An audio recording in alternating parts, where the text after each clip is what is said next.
People hate me. People fear me. You see, I'm a communication professor. And these people who fear me and hate me are some of the brightest, most creative, most entrepreneurial people I know. I wield a tool, and that tool I wield is what makes them fear and despise me. As a professor, I have the ability to do what's called cold calling. That's where I look at a student and say, what do you think? What do you feel about what we just discussed? How does this impact you? And this causes panic. Not just for my students, but for everybody.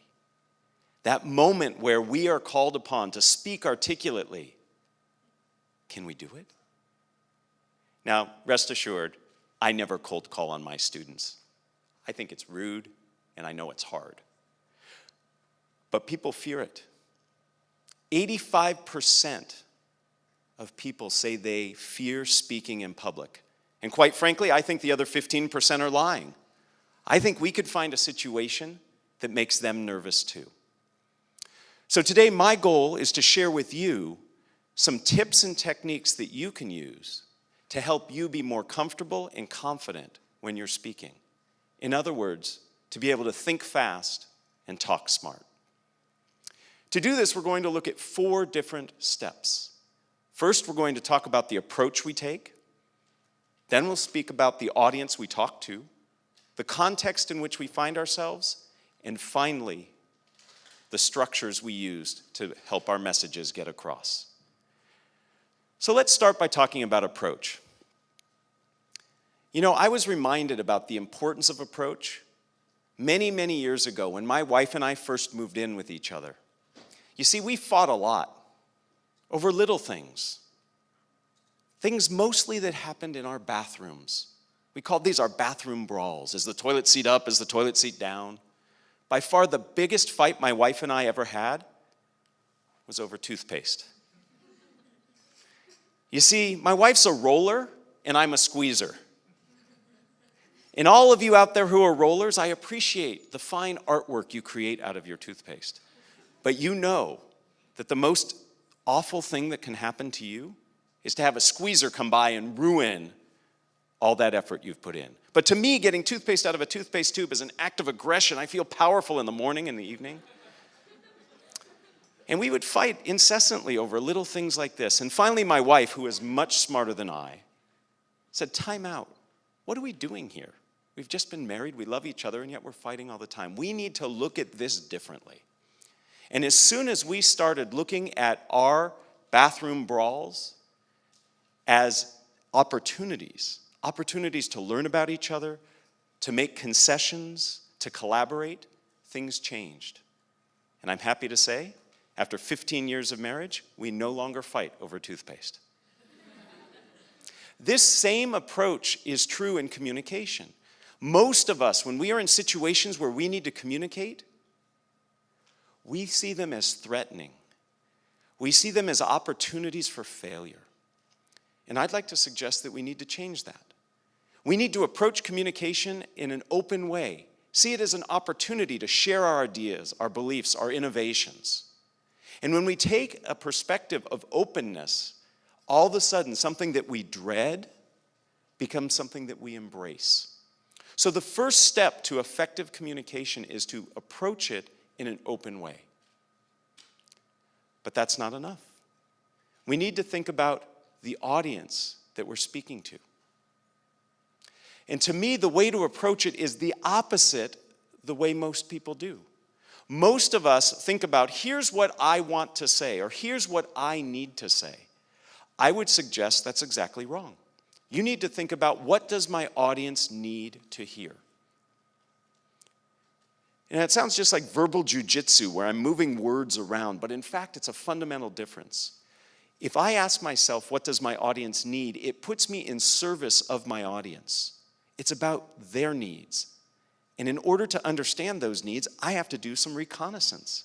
I have to ask myself who they are. The 3 things I think we need to ask about our audience are, what is their knowledge? What is it that they know? And if they don't know enough, what can we do to scaffold that information so that they have the tools they need? In addition to knowledge, we need to be thinking about their expectations. And by expectations, I mean, what is it that they expect of me? Most audiences have heard the types of presentations you're giving. Maybe it's a pitch. Maybe it's some kind of advertisement or marketing. Maybe it's a TED Talk. Your audience has heard those kind of presentations before. So what do they expect of you? And then you can choose to conform to those expectations or not. You know, I have 2 young kids, and I learned that sometimes violating their expectations actually is the most effective thing I can do for the communication we need. My boys sometimes make me upset. And when they make me upset, I used to raise my voice to no avail. Nothing happened. I was ignored. And that's tough for a communication guy. So what I started to do, when I'm really upset with my boys, I lower my voice. And they stop dead in their tracks. Violating expectations sometimes can actually help you as a communicator. The final thing we need to think about are what are their attitudes? The way you approach your communication is influenced by what your audience thinks about what you're talking on. Are they in favor of it? Are they against it? Are they hesitant, agnostic? Those are the things you need to be asking yourself when you communicate. So we need to appreciate our audience. When my older child was in kindergarten, I volunteered. I came into his classroom. The teacher had to leave to take a call or something, and I was in charge of an art project. Oh, was that a mistake? The kids were running around. I was saying, oh, stop this, Johnny, Sally, stop doing that. Nobody listened. The Yoda-like teacher returned, saw the chaos that had ensued in her brief absence, and simply looked at the children and started rewarding the positive behavior.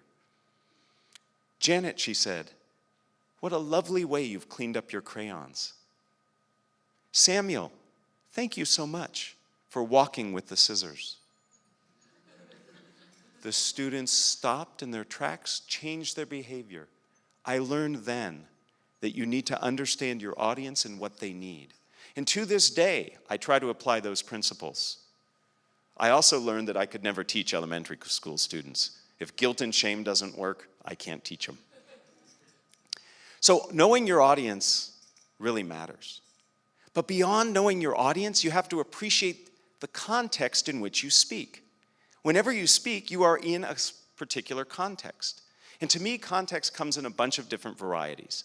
The first thing about context we need to think about is the time. What time of day are you communicating? If you're talking early in the morning, you might have to have a little more energy to keep people moving. Same thing after lunch when people are having that food coma experience. I taught high school many, many years ago, and I don't think my principal liked me very much because she gave me freshmen right before lunch and right after lunch. And if you know anything about 14 and 15-year-old kids, they need lots of food and lots of social experience. So by the time my first class of freshmen came to me after 4 hours of class, they were dead tired. They could barely move, let alone think. Right after lunch, when my second batch joined me, they were amped up on their food, their caffeine, their friends. It was a frenzy in my classroom, and I had to teach them the same thing. How did I do it? I changed the way we approached the class. The class before lunch was highly collaborative. People were moving around, lots of activities. After lunch, a little more mellow. You must address the context, the timing, so your message can be effective. Context also involves emotion. Most of us, when we communicate, we think about information. What's in my head, in my heart, I need to communicate to you. But we also communicate a feeling. Maybe we're trying to get people excited and motivate them. Maybe we're trying to scare them, create that burning platform that motivates them to change. Sometimes we're just trying to instill confidence. You should believe in what I'm saying. But we need to think about the emotion as well as the information. The final bit of context has to do with where you're physically speaking. Location matters. Just the other day, I read in the newspaper that the Girl Scout in the state of California this year, who sold the most cookies during the Girl Scouts annual cookie drive, set up shop in front of a medical marijuana dispensary. She sold more cookies than anybody. Location matters. Think about the way the room is set up. Think about the environment. Is it live? Is it virtual? Those change the way that you communicate. We need to think about location. So our approach is important. Our audience is important. The context in which we find ourselves is important. And so too is the way we structure our messages. It is much easier for humans to understand information when it is structured.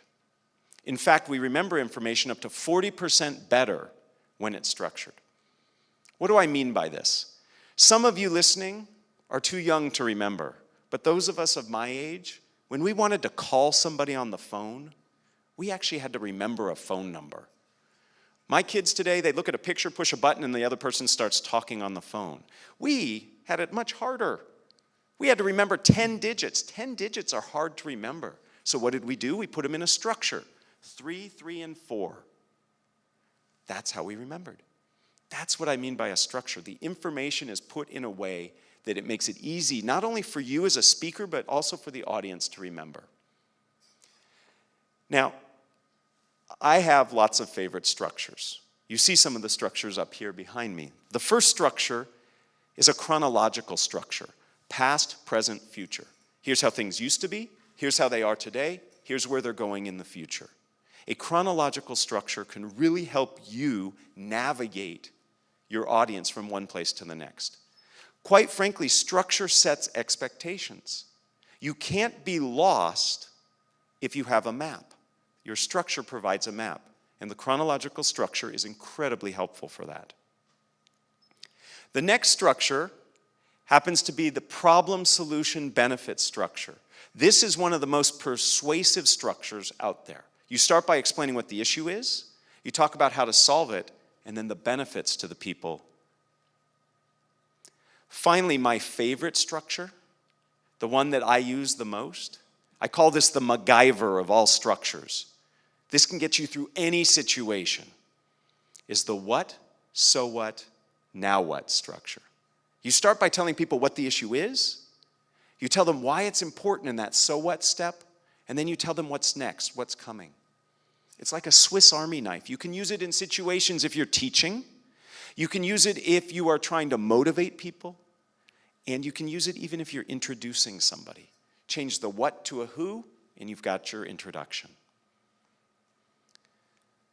Structure helps keep your audience together and in line. When I was an undergraduate, I was a tour guide. It was the highest paying job on campus, and boy, did I need money. I trained for 12 weeks to be a tour guide. I learned lots of interesting, some would say useless facts about my university. Thing they drilled into our heads besides how to walk backwards, which to this day I still can do in a straight line. The most important thing they taught us, they said above all else, to be a great tour guide at this institution is to never lose your audience. You are a bad tour guide if your tour group gets lost. The same is true when you're speaking. Structure keeps people together. We need structure. So we see here that these tools, the tools that help us get our audience engaged and involved and help us convey our message, are the same tools that help my students learn to love speaking and learn to do it well. It's about the approach you take, the audience, the context, and the structure. Now, I'm always looking for examples of this to help people understand. And the other day, I was eating breakfast, and I looked across the table at my soy milk, and I said, you know what? This is a great example. Think about it. Silk soy milk. Silk soy milk is targeted to a very specific audience.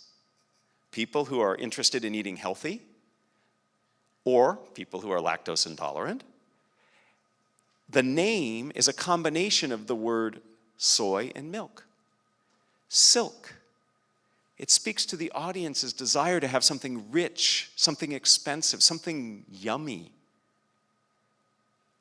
It's at a time and a context, in an environment. If you notice where you buy silk soy milk, it's next to other milk.